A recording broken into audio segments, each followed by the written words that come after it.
So with that, I just want to cover a couple of top virtual speaker tips and what we're seeing here across keynotes.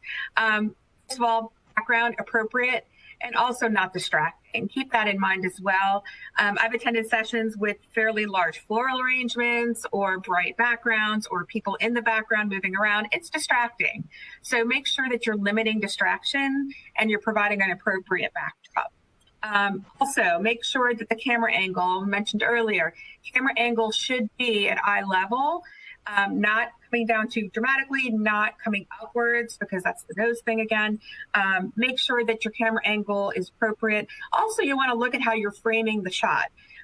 You want to be framing the shot much like you would a corporate headshot. So you want to make sure that you're seeing upwards and you're mostly filling the screen. You're not leaving a lot of white space on either side. You can. If you can't, look at bringing a lamp in front of your screen. Actually, I have a lamp here today. Make sure that you are providing appropriate lighting. Sometimes office lighting or computer lighting can be kind of harsh. So you'll want to make sure your speakers have that available and are using appropriate lighting. For attire, speakers will want to wear solid colors. They want to stay away from patterns or anything too shocking or jolting. Sometimes black or white can be also a problem for camera views, depends on the technology you're using. So just ask them to plan ahead, ask them what they're going to be wearing.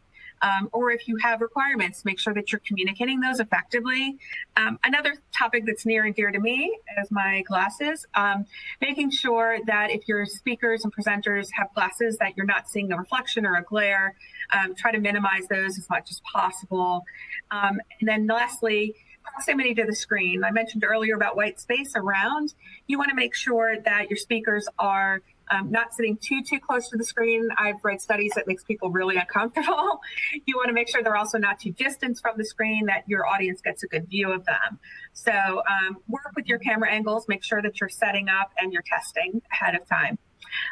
And probably the most important tip is practice.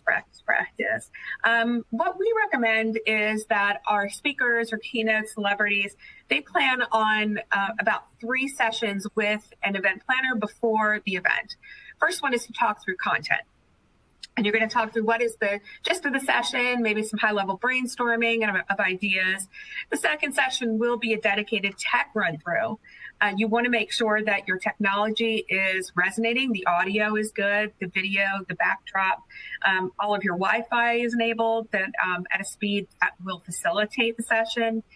You want to make sure that all of your bells and whistles are happening there. And then the last one is a dry run. So you're combining the content, the actual presentation, and the technology for one last check. So I can't underestimate how much this is important for people to remember. It's really important to make sure that you've got the right technology and then that you know how to use it. And by practicing, you're going to become more comfortable. Your speakers and celebrities will become more comfortable. And as Margot said earlier, over time, we're going to see a lot more people become very comfortable with this platform. But for now, a lot of people are still figuring it out as we go.